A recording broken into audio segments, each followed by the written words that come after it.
한국인 부부가 이 꿈을 가지고 미국에 왔습니다. 있다면 그냥 야구 하나 좋아하는 그런 선수입니다. 네 식구를 데리고 와서 한 달에 수입은 1,000불 정도로 살아가려니까 얼마나 힘들었겠어요.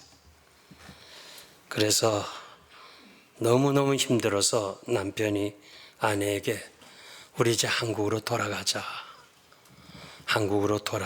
그렇게 어려운 그 심중에 있는 말을 이야기했습니다. 이젠 더 이상 못 견디겠다는 거예요. 그때 아내는 단호하게 나랑 애들은 신경 쓰지 마세요. 여기서 당신의 꿈을 이루세요. 왜 포기합니까? 당신이 원하는 꿈을 이루기 위한 것이라면 그 꿈을 이루는데 우리가 방해되면 나와 애들은 한국으로 돌아가겠습니다. 그러나 당신은 그 꿈을 가지고 이루어야 합니다. 그때 아내는 건강이 나빠서 이렇게 한쪽 눈이 안 좋고 어쩌면 시력을 잃어버릴 수도 있는 그런 어려운 때 그분은 남편의 그 꿈을 믿었고 이루어지기를 희망하면서 격려를 해 주었습니다. 이 아내의 이 한마디가 결국 이분은 위대한 꿈을 이룰 수가 있었습니다. 이분이 바로 추신수 선수입니다. 텍사스 레인저스와 계약을 맺어서 지금은 연봉이 1,370억, 한 달로 말하면 3억이 넘어요. 여러분 안 놀래네요. 나는 이게 얼마나 놀래는 일인지 모르는데 한 달에 3억이에요, 3억. 응? 이 아내의 한마디 격려가, 칭찬이 결국 남편이 새 힘을 얻었다는 거예요. 아내된 여러분, 남편에게 격려와 칭찬이 필요해요. 아멘 한 사람은 복 받으세요. 이 칭찬은 혈압도 낮춘다고 그랬어요. 옛날 어른들 이야기가 사람이 평생 3번 기회가 온다고 그런 얘기를 했습니다. 저도 어머니한테 많이 그 얘기를 들었어요. 그 기회를 잘 이용하면 성공한다는 거예요. 요즘 잘 알려진 영어 단어 하나를 여러분들이 소개하는데 터닝 포인트, 이 전환점 혹은 변곡점이라 그런 말을 합니다. 경제적 어려운 때 다니던 회사에서 그만두게 되고 그것이 그 아픔이 터닝 포인트, 다시 전환점이 되어서 성공한 사람들이 우리 주변에 너무 많이 있습니다. 자신의 위기를 기회로 바꾼 사람들입니다. 유명한 애플 공동 창업자인 스티브 잡스는 대학교를 중퇴했습니다. 그리고 다니던 애플에서 쫓겨났습니다. 그 아픔이 다시 애플을 인수하게 되는 터닝 포인트, 기회가 되었고 그는 한 시대에 크게 참으로 기업과 이 미국을 위해서 쓰임받은 사람이었습니다. 성경에 나오는 요셉도 억울하게 감옥에 갔지만은 그것이 바로 총리가 되는 터닝 포인트, 기회가 되었습니다. 위기를 기회로 만들었습니다. 야곱도 마찬가지입니다. 그가 20년 만에 고향으로 돌아오는데 제일 부담스러운 사람이 형 에서였습니다. 에서는 나를 어떻게 맞이할까? 그런데 앞서 보낸 정보원을 통해서 들어보니까 400명 군대를 거느리고 온다는 거예요. 동생을 맞이하러 오는 사람이 무슨 군대가 필요해요? 야, 이젠 죽었구나. 야복 강변에서 그는 하나님께 기도하는 그 어려운 시기가 터닝 포인트, 야곱이 변하여 이스라엘로 되는 그런 중요한 기회가 되었습니다. 아마 여러분에게도 이런 기회가 있었으리라고 저는 믿습니다. 이 뉴욕 장로교회가 우리 집사님이 기도한 대로 정말 우리 집사님들 한 분 한 분 보니까 제가 부흥회도 여러 개 다니고 그랬는데 참 기도가 은혜스러워요. 그 기도하신 대로 정말 어려운 이 시련들이 하나님이 은혜로 바꾸시는 터닝 포인트, 이 기회가 되기를 바랍니다. 그리고 우리 모두에게도 참으로 뭔가 이 변화가 있고 다시 시작하는 이런 기회가 있기를 원하면서 에녹을 생각해 보았습니다. 창세기 5장 21절에서 22절 보면 에녹은 65세에 무드셀라를 낳았고 무드셀라를 낳은 후에 300년을 하나님과 동행하였더라. 65세 전까지는 우리와 같이 똑같이 평범하게 살았는데 무드셀라를 낳은 후에 그 시점이 바로 그에게 터닝 포인트, 하나님 앞에 헌신하는 기회가 되었습니다. 그는 아들 무드셀라를 낳고, 이 무드셀라라는 이름의 뜻은 죽을 때 재앙이 온다 그런 뜻이, 또 다른 해석은 창을 던지는 자 그런 말이에요. 고대 이스라엘 부족에서 창을 던지는 자가 부족을 지키게 되어 있습니다.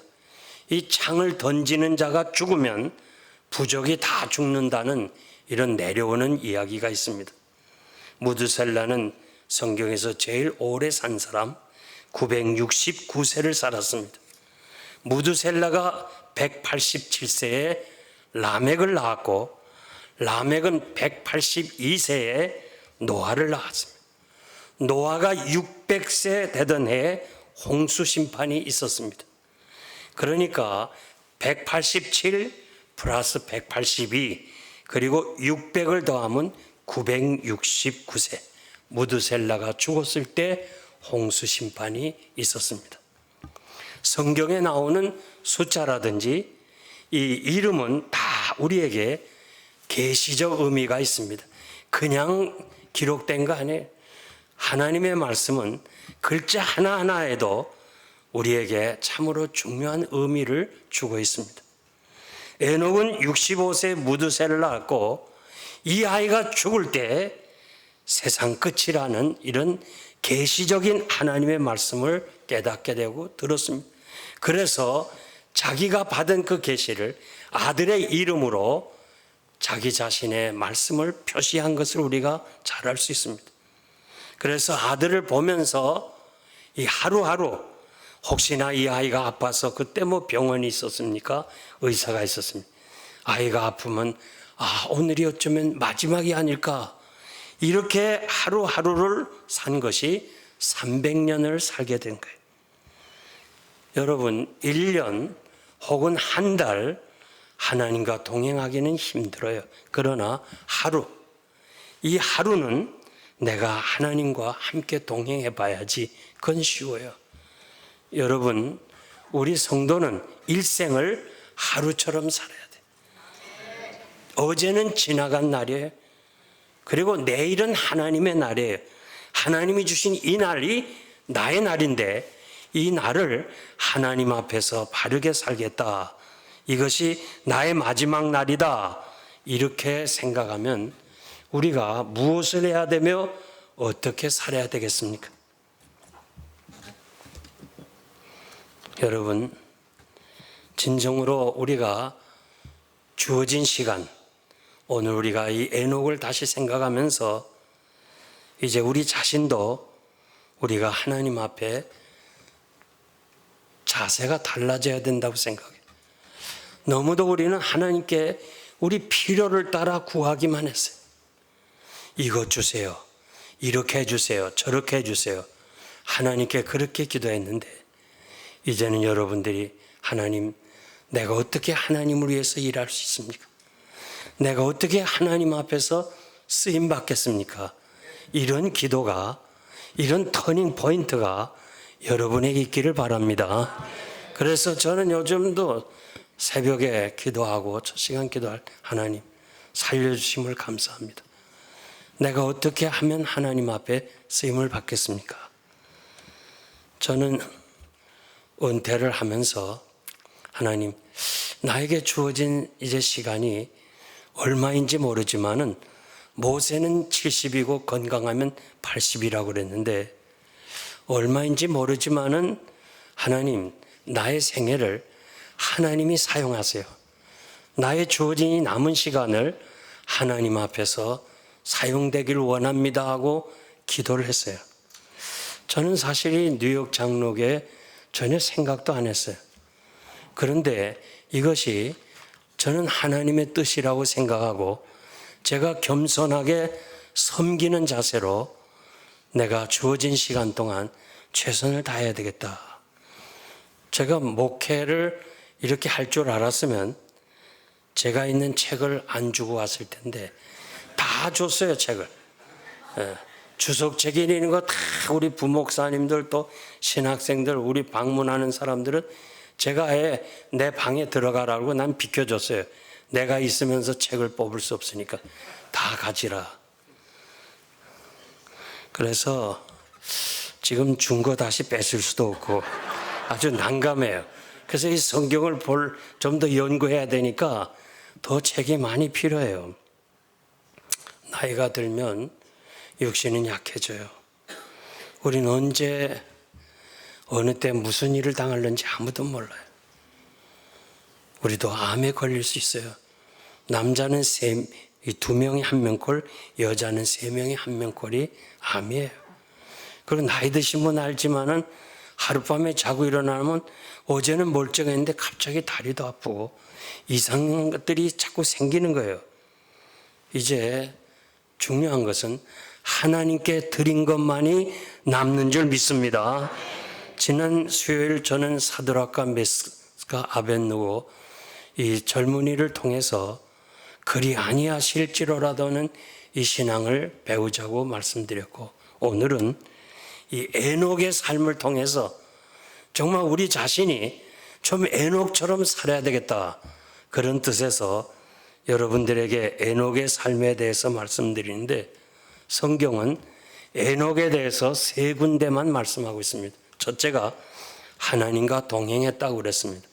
창세기 5장 24절에 보면 에녹이 하나님과 동행하더니 하나님이 그를 데려가심으로 세상에 있지 아니하더라. 창세기에서는 에녹은 하나님과 동행을 하였다. 동행이라는 단어는 가다, 걸어가다, 출발하다. 이 하나님과 동행하였더라. 이 짧은 문장이지만은 그가 어떻게 살았는가를 알 수 있습니다. 인간은 누구나 세상에 살아갈 때 동반자가 있어야 됩니다. 동행이 필요합니다. 혼자는 못 삽니다. 아모스 3장 3절 보니까 두 사람이 의합지 못하고야 어찌 동행하겠느냐. 마음이 같아야 동행할 수 있다는 것입니다. 창세기 6장 9절 보니까 노아의 사적은 이러하니라. 노아는 의인이요 당시에 완전한 자라. 그가 하나님과 동행하였더라. 에녹의 때나 노아의 때나 사악한 세상에서 하나님과 동행을 했을 때 쉬운 일이 아닙니다. 가인의 후손들이 계속되고 사람들이 죄악이 세상에 관영하였으며 사람들의 마음속에는 악한 생각이 가득하였다고 창세기 6장 5절에서 말씀했어요. 사람들의 생각이 그냥 전부 악한 것으로만 가득 찼다고 그랬습니다. 에녹의 시대나 지금 이 시대나 죄악이 다 똑같습니다. 어떻게 보면 아담이 에덴을 떠난 이후 의로운 시대, 하나님을 두려워하는 시대는 없었다고 보는 것이 타당합니다. 이렇게 악한 시대에 에녹은 하나님과 동행을 했다고 그랬습니다. 우리는 자주 나의 연약함, 내가 하나님 앞에서 바르게 살지 못한 이 부끄러움은 생각하지 아니하고 전부 세상 탓으로 돌릴 때가 많아. 내가 정말 열심히 신앙생활 하려고 했는데 너무 바쁘고 그냥 이 세상살이가 너무 힘들어서 언제나 자기의 부족과 게으름을 탓하지 아니하고 세상을 탓할 때가 너무 많아요. 여러분, 지금 이 죄악된 세상에서, 지금의 환경에서 거룩하고 의롭게 살 수가 없다면 세상 어느 곳에서도 경건을 유지할 수가 없습니다. 에녹은 속세를 떠나 운둔하지 않았어요. 사람들을 떠나 동굴 속에 살면서 자신이 경건을 유지하려고 하지 않았어요. 한 여인의 남편으로, 아버지로서 근면하게 일하고 먹고 살면서 하나님과 동행을 했습니다. 여러분, 하나님과 동행하는 것을 어떤 특별한 일, 신학을 하고 목사가 되고 선교제에 나가야 되는 거, 그거 아니에요. 그거 아니에요. 제가 있던 영생 장로교에서요, 이렇게 나이 드신 분, 장로님 이런 분들이 신학을 하려고 그래서 내가 막 말려요. 신학하지 말라고. 의과대학도 들어가면 나이 든 사람은 안 봤는데 어떻게 목사 되는 사람들이 그러냐고. 장로님 들어갈 생각하지 마세요. 차라리 아들을 보내세요. 요즘 뭐 그냥 조금만 뭐 열심히 한 사람은 목사 되고 선교사 나가고, 그거 아니에요. 에녹은 평범하게 살았는데 하나님과 동행하였다고 기록했습니다. 그럼 어떻게 살았길래 하나님과 함께 동행했다 그렇게 성경에 기록되었느냐? 부부를 예를 들어 말씀드립니다. 부부가 함께 살고 있는데 두 사람 중에 한 사람이 살아있어야 동행한다, 그런 말을 쓸 수 있잖아요. 혼자 살면서 무슨 동행이겠어요? 중요한 것은 하나님과 동행하기 위해서는 하나님이 살아계신 것을 믿어야 합니다. 믿습니까? 하나님이 살아계신 것을 믿어야 돼요. 이거는 신학도 아니고 성경 기록에 대해서 증거하는 것도 아니고 내 자신이 확신이 있어야 돼. 확신. 여러분, 한 사람 한 사람이 확신을 가져야 되는데, 살아계신 하나님, 그 하나님이 나와 함께 하신다는 확신을 가져야 돼요. 주님은 아브라함의 하나님, 이삭의 하나님, 야곱의 하나님, 산자의 하나님이라고 그랬어요. 하나님이 살아있다는 거예요. 오늘 우리가 종교개혁 500주년을 맞이하는 뜻깊은 해인데, 종교개혁을 기념하는 게 뭐예요? 그 개혁주의자들의 신앙이 뭐예요? 한마디로 하나님의 면전에서 살았어요. 하나님이 보시는 앞에서 하나님이 살아계신 것을 확신하면서 살았어요. 저들은 종교개혁이라는 것 때문에 많은 고난을 당했습니다. 부부가 함께 걸어갈 때가 있습니다. 시장에도 가고 식당에도 가고 또 백화점에도 가고 함께 가는데, 사랑이 없으면 함께 할 수 있어요? 두 분이 싸우고서 같이 식당 갈 수 있어요? 서로 사랑하기 때문에 동행하는 거예요. 여러분, 하나님 사랑하는 것은 하나님과 동행하는 삶인 줄 믿습니다. 주께서 내가 주님을 사랑하는 줄을 아십니다 하는 이런 신앙의 자세가 바로 동행하는 삶입니다. 하나님이 우리를 사랑하사 독생자를 세상에 보내시고 우리 죄 때문에 화목제물로 십자가에 죽이기까지 하신 그 사랑, 오늘의 찬양대 우리 십자가의 사랑, 그 보혈의 은총, 그것을 우리가 진정으로 믿고 감사한다면 주님과 동행하는 삶을 살 수 있다고 저는 믿습니다. 십자가 자랑하는 사람이 죄악의 그늘에 살 수 있겠습니까? 보혈의 은총에 감사한 사람이 어찌 하나님의 말씀을 떠나 살 수 있습니까? 시편 15편 1절에서 5절 보니까 여호와여, 주의 장막에 유할 자 누구며 주의 성산에 거할 자 누구오니까 정직하게 행하며 공의를 일삼으며 그 마음에 진실을 말하며 그 혀로 참소치 아니하고 그 보색에 행악지 아니하며 이웃을 해방지 아니하며 그 눈을 망령된 자로 멸시하며 여호와를 두려워하는 자를 존대하며 그 마음에 서운한 것은 변치 아니하고 별리로 대금치 아니하고 뇌물을 받지 아니하는 사람이다. 하나님과 동행하는 사람은 이렇게 살아야 된다고 말씀해 주었습니다.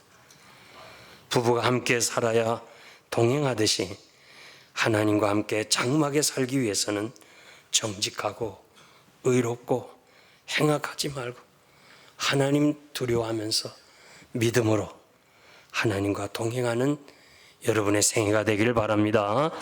두 번째, 하나님을 기쁘시게 하였다고 그랬습니다. 히브리서 11장 5절 보니까 믿음으로 에녹은 죽음을 보지 않고 옮기었으니 저는 옮기기 전에 하나님을 기쁘시게 하는 자라는 증거를 받았느니라. 에녹과 엘리야가 두 사람 죽지 아니하고 하나님이 천국으로 옮겨가셨습니다. 우리도 이렇게 되면 얼마나 좋겠습니까? 나이가 들면서요, 죽음에 대해서 생각하게 돼요. 특히 목사로서 그 임종 환자를 지켜보면서 또 양로원에 가서 정말 아무런 낙도 없이 그냥 그 하루하루 보내는 그런 분들을 제가 참 많이 보면서요, 야, 이 죽는 것도 하나님께 기도해야 되겠구나. 옛날에 그런 생각 안 했는데 나이가 70이 넘으면서 전 죽음도 생각하게 됐어요. 어떻게 하면 좀 더 아름답게 죽을 수 있을까? 옛날에 우리 필라델피아에서요, 목사님 한 분이 테니스를 쳤어. 테니스를 치다 죽었어. 그래서 소문이 아무개 목사는 죽도록 테니스 쳤다. 이게 소문 났어. 얼마나 정말 좋지 않는 소문이지. 그래서 참 늘 기도하는, 어떻게 하면 마지막을 하나님 앞에서 바르게 살다 갈 수 있을까? 여러분, 각자가 이 문제를 놓고 기도해야 될 줄 압니다. 에녹이 하나님을 기쁘시게 하였다. 창세기에서는 하나님과 동행했더라. 이 같이 두 말씀을 보면요, 동행한다는 것은 기쁨이 있어야 되잖아요. 하나님을 기쁘시게 했기 때문에 동행하는 거지. 누군가가 여러분들이 같이 가자 할 때 그 사람이 나를 기쁘게 하면 내가 같이 가지만은 그 사람과 섭섭한 사람, 그 사람하고 감정 있는 사람 같이 동행하겠어요? 히브리서 11장 5절을 보니까 이 6절에 해석을 해요. 5절을 무엇을 기쁘게 했냐 하니까 믿음이 없이는 하나님을 기쁘시게 못했다. 하나님께 나가는 자는 그가 반드시 계신 곳과 자기를 찾는 자들에게 상 주시는 이심을 믿어야 한다. 성경은 성경으로 해석해야 돼요. 그런데 하나님을 기쁘시게 한 그 에녹은 하나님 앞에 믿음으로 나아갔고, 그리고 예배하는 일을 중요하게 생각한 것을 알 수 있습니다. 예배를 드릴 때마다 하나님이 살아계시고 예배 드리는 자에게 상 주시는 이심을 믿었다. 어려운 거 아니잖아요. 여러분들이 예배하러 들어올 때마다 하나님이 살아계신 성전에 들어오고 내가 예배를 드릴 때마다 하나님이 상 주실 것이다. 이것만 믿으면 돼요. 이것이 하나님을 기쁘시게 하는 거라고 그랬어요. 이것이 에녹의 믿음이라고 그랬어요. 우리 주님이 세상에 계실 때 믿음이 좋은 사람은 이방인도 칭찬해 줬고, 믿음이 없는 사람은 제자라도 책망을 했어요. 에녹의 믿음은 하나님께 나가는 거예요. 하나님께 찾아 나가서 예배 드리는 거예요. 교회의 전신은 회막이에요. 회막. 회막이라는 말은 면회하는 집이라는 거예요. 면회하는 집. 하나님 어디나 다 계시지만은 회막에서 이스라엘 백성과 만나 주시기로 약속했어요. 바로 이 회막이 성전이 되었고 오늘의 교회가 되었어요. 그러니까 여러분들이 교회 올 때마다 여기에 하나님이 계신다는 사실을 확실하게 믿으시길 바랍니다. 그렇다면 우리가 하나님의 전에서 함부로 큰 소리를 치거나 남을 정죄할 수가 없다는 거예요. 예배하러 나오는 자체가 믿음이에요. 오늘 저녁 여러분 정말 이 수요일 저녁에 나오는 분들 쉬운 일 아니에요. 특히 뉴저지에서 오신 분은 톨비를 내고 왔어요. 제가 늘 이 귀가 아프도록 듣는 것이 제 아내가요. 필라델피아 있을 때 목사님 톨비 걱정 안 하도록 톨비 낸 사람이 부담 갖지 않도록 설교하세요. 뉴저지에서 델라에서 톨비를 내고 예배 드리러 왔는데 설교를 잘못하면 톨비 아깝잖아요. 아이고 돈 내고 갔는데 항상 제 아내가 톨비. 그래서 난 여기 와서 그런 걱정 없는 줄 아는데 뭔가 우리 장로님들이 다 톨비 내고 오셨어요. 네. 여러분들이 얼마든지 집안에서 설교 들을 수 있어요. 저보다 훨씬 은혜스러운 설교를 들을 수 있어요. 이 복잡한 도시를 여러분들이 운전하고 온 이유가 뭐예요? 찾아 나온다는 자체가 이게 믿음이에요. 하나님 앞에 나가 내가 예배 드리겠다. 이게 믿음이에요. 이것이 바로 하나님과 동행하는 삶입니다. 신명기 12장 5절 보니까 오직 너희 하나님 여호와께서 자기 이름을 두시려고 두신 회막으로 찾아 나가서 그곳에서 번제물과 11조를 드리고 너희 하나님과 함께 즐거워하라. 찾아 나가라고 그랬어요. 아무리 힘들고 피곤하고 어려워도 여러분 주일은 거룩하게 지키고 또 수요일도 기도에 정한 시간에 하나님 앞에 이 시간을 생명처럼 소중하게 여기시기를 바랍니다. 예배 시간 다 우리가 없어지는 거 아니에요. 말라기서 보면 책을 펴실 때 다 기록이 됐다. 제가 초창기에 미국에 와서 우리 교인 한 사람이 가게를 샀는데 가스 컴퍼니를 이 가스를 열어줘야 되니까 그것을 같이 가자고 그랬어요. 같이 갔어요. 그랬더니 그 직원이 컴퍼니 직원이 소셜 시큐리티 넘버를 대라고 그래. 그게 됐더니 처음에는 이 필라델피아 시내에 산 적이 있느냐 물어요. 그래서 저 산 적이 있습니까? 그랬더니 없다고 그래요. 없다고 그랬더니 소셜 시큐리티 넘버를 대라. 그게 됐더니 쫙 컴퓨터 보니까 다 나와요. 8년 전에 가게를 했어요. 살진 않았지만 8년 전에 가게 팔고 가면서 이 가스비 38불인가 9불을 안 내고 갔어요. 난 일부러 안 냈다고는 생각 안 해요. 그냥 바쁘다 보니까 그냥 가버렸어. 그걸 8년이 지났어요.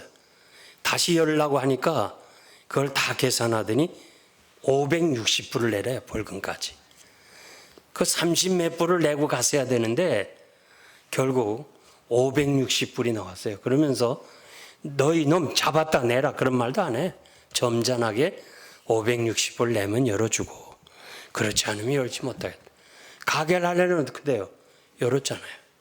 야, 우리 지역에 또 이런 사람이 있어요. 시민권을 신청했는데 다른 건 다 성적이 좋지만은 저 여행 중에 모텔에서 타올 하나 가져간 것이 거기 나와요. 물론 그 사람이 그걸 훔쳐가지는 않다고 생각하지만 자기도 모르게 짐에 들어갈 수도 있어요. 그러면요 모텔에서 편지를 보냅니다.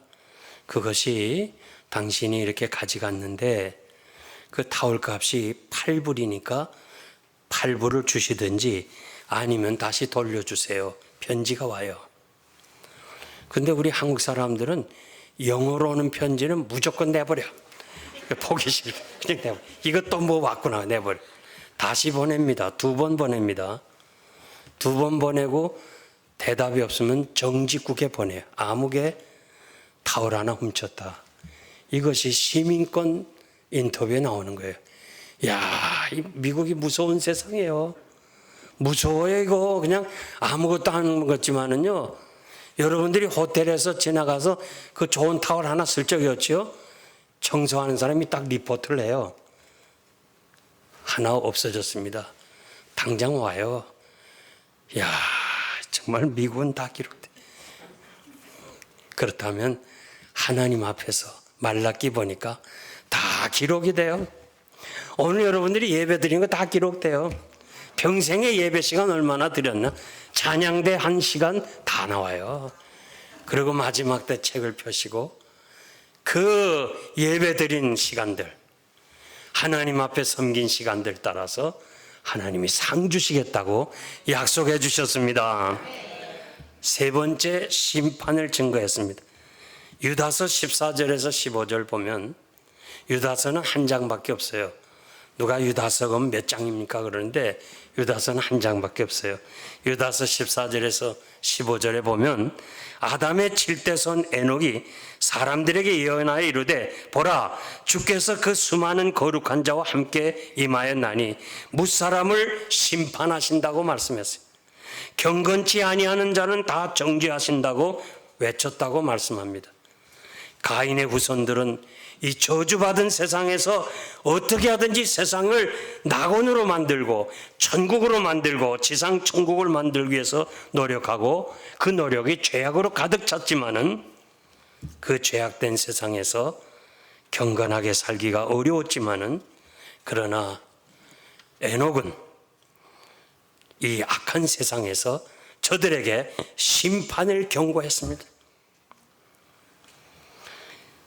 백성들이 다 가인의 길을 가고 발람의 길을 가고 고라의 패역을 쫓아가는 사람들에게 결말은 당신들 앞에 심판이다라는 이 사실을 에녹이 증거했다는 거예요. 그래서 지금 유다는 그 에녹이 심판을 증거했다는 말을 인용하면서 이 세상에서 하나님의 심판이 온다는 것. 이미 에녹은 홍수 심판을 무드셀라를 낳으면서 이 아이가 죽을 때 세상 끝이라는 이 계시를 받았기 때문에, 하나님의 말씀을 받았기 때문에 심판을 경고하면서 살았어요. 심판을 경고하면서 사는 사람이 죄를 지을 수 있어요? 못된 짓 할 수 있어요? 여러분, 반드시 주께서 말씀하신 대로 마지막 때는 불의 심판이 있다고 말씀했습니다. 우리는 이 악한 시대, 진정으로 이 시대를 향해서 하나님의 심판이 있다는 것을 경고해야 될 사명이 있는 줄 믿습니다. 이 사명을 가지고 사는 것, 이것이 바로 하나님과 동행하는 것이라고 그렇게 말씀드립니다. 지금 언제 어느 때 무슨 일이 당할는지 몰라요. 제가 이 한국 교회를 보면서요, 정말 이건 어디서부터 고쳐야 될까? 어디서부터 이걸 해결해야 될까? 이젠 교회가 못해요. 하나님의 사람들이 할 수가 없어요. 이 구조적으로 죄악의 길로 가는 걸 어떻게 하겠어요? 성경이 답인데요. 유다 백성들이 범죄했을 때 하나님은 이방 나라 아수르 바벨론을 통해서 이스라엘을 치시고 유다를 치신 것이에요. 그 아주 악한 백성들이지만 그들에게 힘을 주어서 결국은 범죄한 유다를 쳤다면, 그것이 과거의 성경적 역사라면 오늘의 우리의 삶을 한번 조심 있게 돌아봐야 돼요. 이 김정은에 대해서 나는 모르지만 장성태이가 이런 말을 했어요. 걔는 아무것도 모른다. 이 김정은이는 철없는 아이와 같이 아무것도 모른다. 그런 얘기를 했어요. 어제 뉴스에 보니까 김정은이가 이젠 핵무기가 있으니까 정식으로 괌에다가 이 미군 기지가 다 포함됐어요. 지금 훈련하는 비행기들, 또 여러 가지 핵을 장치한 비행기들, 훈련하는 비행기들이 다 괌에서 와요. 그 괌을 폭격하겠다, 이렇게 지금 얘기를 해서 아주 어수선한 그 분위기인데 우리는 아무도 몰라요. 어떻게 하실는지 하나님만이 아시는데, 오늘 이 시대에요, 정말 이 세계 사람들이 나라가 가진 무기를 보면 이 지구 표면을 7번 다 불에 태우고도 남는 거예요. 분명히 말씀대로 불의 심판이 있을 거예요. 여러분, 에녹이 300년 동안 죄악된 세상에 살면서 장차 심판이 있을 거다, 심판이 있을 테니까 바로 살자, 그렇게 외쳤으니까 외친 그것이 자신이 경건하게 사는, 하나님과 동행하게 사는, 바로 의로운 삶을 사는 비결이에요. 그 소경이 말이에요, 길가에 등불을 달고 다녀. 등불을. 아니, 왜 소경이 이 등불을 비추고 다니냐 물어보니까, 남들이 나를 부딪히지 않게 하기 위해서 내가 등불을 가지고 다닌다고 그랬어요. 오늘 이 시대에 진정으로 우리가 시대를 분별하고, 다시 오실 주님, 재림의 주님은 심판주로 오신다는 걸 기억하고, 여러분, 앞으로 우리가 이 시대가 정말 오늘 이 교회나 이 세상이 가인의 길을 가지 않아요? 가인이 뭐예요? 남을 죽이는 일에 힘썼어요. 얼마나 살인사건이 많아요. 발람의 길을 뭐예요? 불의한 재물, 부정한 대가를 바라보고 자기를 유익을 위해서 살아온 사람이 바로 발람의 길 아니에요? 고라의 길이 뭐예요? 패당을 짓고 하나님의 사람을 대적하는 그런 시대가 아니에요. 옛날이나 지금이나 동일한 시대, 이런 시대에 여러분들이 하나님과 동행하면서 사는 것이 뭐예요? 심판을 경고하고 다시 오실 재림의 그때는 다 우리가 심판주 앞에 서야 된다는 것을 기억하고 전하고 사는 것, 이것이 바로 하나님과 동행하는 삶인 줄 믿습니다. 이제 제가 결론적으로 말씀드리겠습니다. 영국의 글래스고 대학 강당에서 56년 동안 아프리카에 헌신한 리빙스톤이 83세에 특강을 했습니다. 전혀 다른 언어와 문화를 가진 사람들에게 긴 세월을 보내면서 제가 가장 의지하고 살았던 말씀이 있다면, 이 세상 끝날까지 나와 함께 하신다는 이 말씀으로 자신이 53년 동안 아프리카에 살았다는 거예요.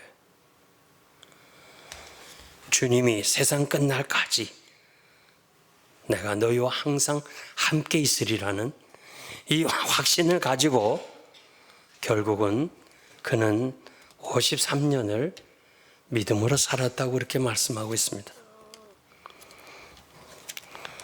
이성복 목사님, 아마 나이 드신 분 알 거예요. 저도 어린 시절에 그 백사장 혹은 그 광장에서 그 이성복 목사님 수염이 쫙, 정말 그 흰 두루마기를 쫙 입으시고 외쳤던 그 목사님, 지금도 제가 많이 상상해요.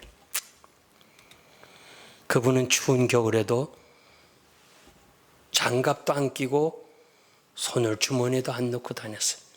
목사님, 추운데 손을 주머니에 넣으세요.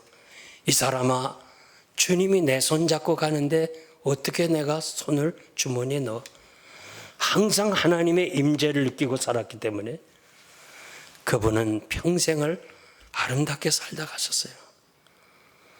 나는 오늘 이 자리에 참석한 여러분들이 진정으로 오늘 이 밤이 터닝 포인트가 되는, 이제 나의 남은 생애는 정말 에녹처럼 하나님과 동행하겠다. 뭐 하나님과 동행하는 삶이 어때요? 무엇이 하나님과 동행하는 거예요? 살아계신 거.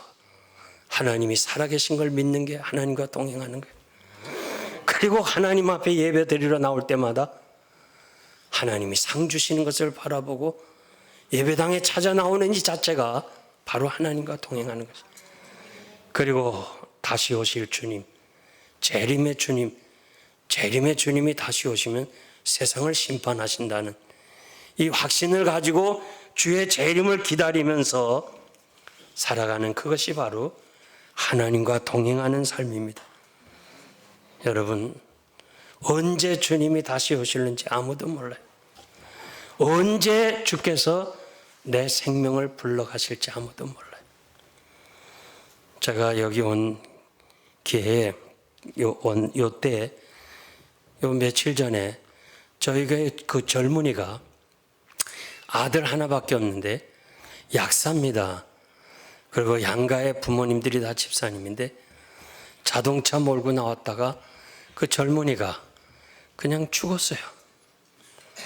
또 우리 지역의 벅스카우니에 그 지금 크로스라는 그 북한 선교 돕는 장로님이 갑자기 아내가 저녁에 잘하고 있다가 세상 떠났어요. 아내가 떠나서 제가 전화했더니 막 이분이 펑펑 우는 거예요. 그냥 떠날 준비를 한다든지 이분이 이제 가겠구나 이런 준비가 됐으면 괜찮은데 저녁 같이 잘 먹고 그리고 그냥 갑자기 그냥 세상 떠난 거예요. 야,